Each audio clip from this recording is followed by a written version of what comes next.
Hello guys, first year student. जैसा कि हम आप लोग को बताना चाहते हैं कि जो भी इम्पोर्टेंट टॉपिक है फिजियोलॉजी में, जैसे कि जो भी इम्पोर्टेंट टॉपिक है मैं आपको एक ओवरव्यू दे रहा हूँ कि कैसे कितना लिखना है। ये सारा आपको नोट्स, हैंड रिटन नोट्स आपको पीपीटी में मिल जाएगा टेलीग्राम चैनल पे, ठीक है।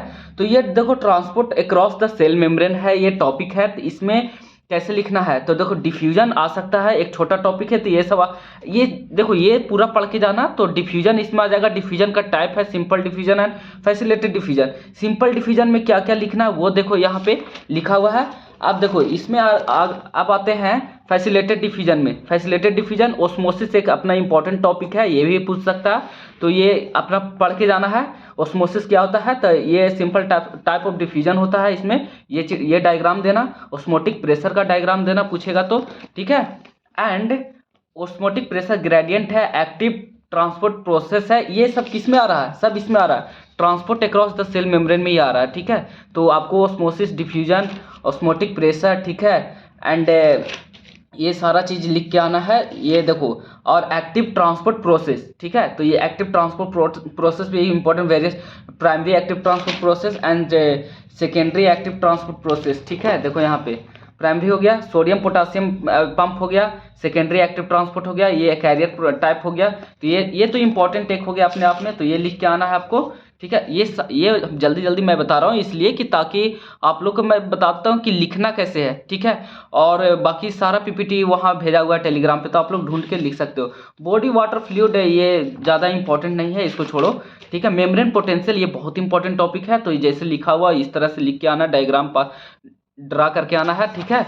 देखो मेम्ब्रेन पोटेंशियल में एक ये भी इंपॉर्टेंट डायग्राम है, ये सब। तो ये सब ड्रा करके आना, वो सेंड किया हुआ है आपको, ये डायग्राम ड्रा करके आना है, ठीक है।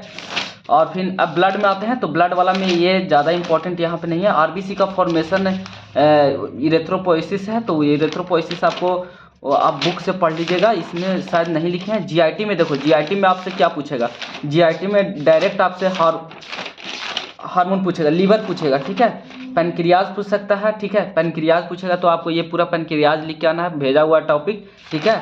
और फिर ये देखो लीवर है, तो लीवर भी आपको पूरा अच्छे से ये डायग्राम ड्रा करके आना है। लीवर पूछेगा, फंक्शन ऑफ लीवर पूछता है, ठीक है। तो फंक्शन ऑफ लीवर अच्छे से लिख के आना है। बाइल है तो ये बाइल लिख के आना है, ठीक है। इसी में फंक्शन ऑफ लीवर में लार्ज इंटेस्टाइन आपसे नहीं पूछेगा।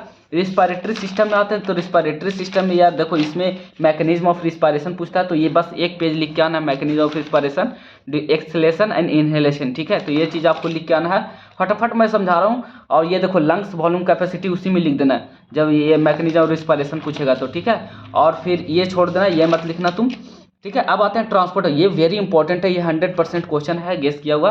Transport across of the gases, ठीक है। तो ये डायग्राम ड्रा करके आना है। और फिर इसमें देखो ये चीज़ पूरा लिख के आना है।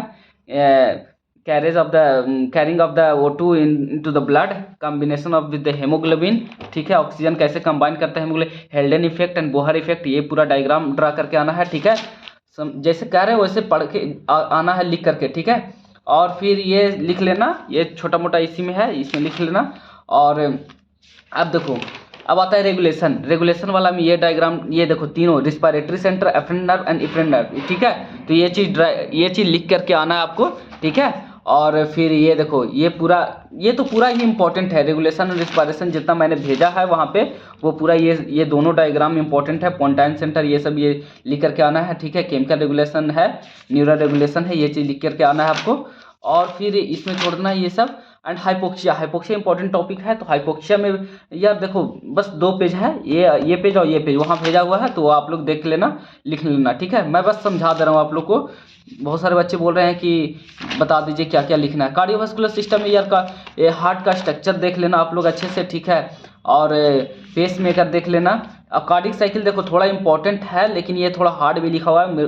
मैं बहुत ही ये हार्ड तरीका से ये पढ़ लिया था, मतलब आप लोग को अगर समझाएंगे तो समझ में आ जाएगा। देखो ये कार्डिक साइकिल है ना, तो कितना रिपीटेशन होता है, sequence of contraction and relaxation, वो कार्डिक साइकिल कहलाता है, ठीक है। आर्टियल सिस्टोल एंड आर्टियल डायस्टोल, ये 0.7 सेकंड में होता है, 0.1 सेकंड में होता है, ठीक है। इवेंट देखो ये है ना, इवेंट ऑफ कार्डिक साइकिल में आता है आर्टियल सिस्टोल आता है। तो आर्टियल सिस्टोल में देखो क्या होता है ना कि फेज ऑफ आर्टियल कॉन्ट्रैक्शन, ये डायग्राम पार के आना है अच्छे से, ठीक है। इसमें क्या हो रहा है, डिपोलराइजेशन ऑफ द आर्टरिया हो रहा है, वेंट्रिकुलर कॉन्ट्रैक्शन है। फिर दूसरा ये डायग्राम ड्रा करके आना है, ये छोटा छोटा पॉइंट जो लिखा हुआ है before the atrial contraction start, ये चीज लिख देना, 80% of blood filling and 80% of passive filling, ये सब लिख के आना है आपको। ये डायग्राम अच्छे से, बस 4-5 तो डायग्राम है, ये वाला मत ड्रा करना तुम लोग, ठीक है। जो है ना मैं बता रहा हूँ ना कि जैसे कि कार्डिक साइकिल पूछेगा ना, तो ये डायग्राम मत ड्रा करना, ये बहुत हार्ड है, बस इतना ही तक लिख के चले आना है, ठीक है। और फिर आर्टियल ब्लड प्रेशर, ये भी नहीं करना आपको। ये आर्टियल ब्लड प्रेशर रेगुलेशन ये तो मैंने बताया ही नहीं है, लेकिन ये पढ़ के नहीं जाना, आर्टियल ब्लड प्रेशर बहुत हार्ड है। कार्डिक आउटपुट बस ये एक पेज है, इतना ही, तो ये इतना आपको भेजा हुआ है, वहाँ पे लिख के आना है आपको। ईसीजी नहीं पूछेगा आपको, ईसीजी क्योंकि कोई बोला ही नहीं है तो ये इंपॉर्टेंट ही नहीं है ईसीजी। अगर ईसीजी इंपॉर्टेंट होता तो मैं बताता।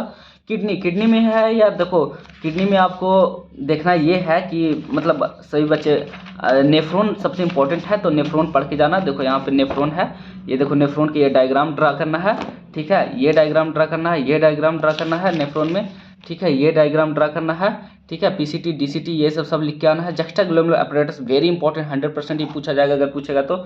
देखो यार, कोई बच्चा बोल रहा है एक्सक्रीटरी सिस्टम इंपॉर्टेंट है, नहीं है, तो ये अगर इंपॉर्टेंट है तो जक्स्टाग्लोमेरुलर अपैरेटस पढ़ के जाना, नेफ्रॉन पढ़ के जाना इसमें, और यूरिन फॉर्मेशन पढ़ के जाना, ठीक है।